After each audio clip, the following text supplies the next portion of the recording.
Yes, this is the time to discuss about the EVMs.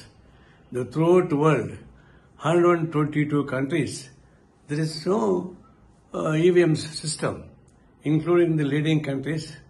All countries are banned of the EVMs, and they are going for the paper ballot, including America, Japan, everything.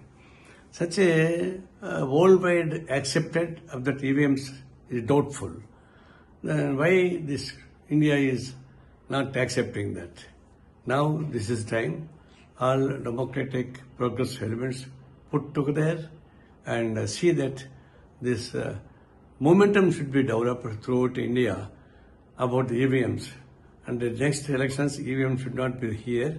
Such a movement, it is necessary, and we demand the central government also should discuss about this and withdraw the EVMs. Otherwise, it is encouraging the false and manipulated results.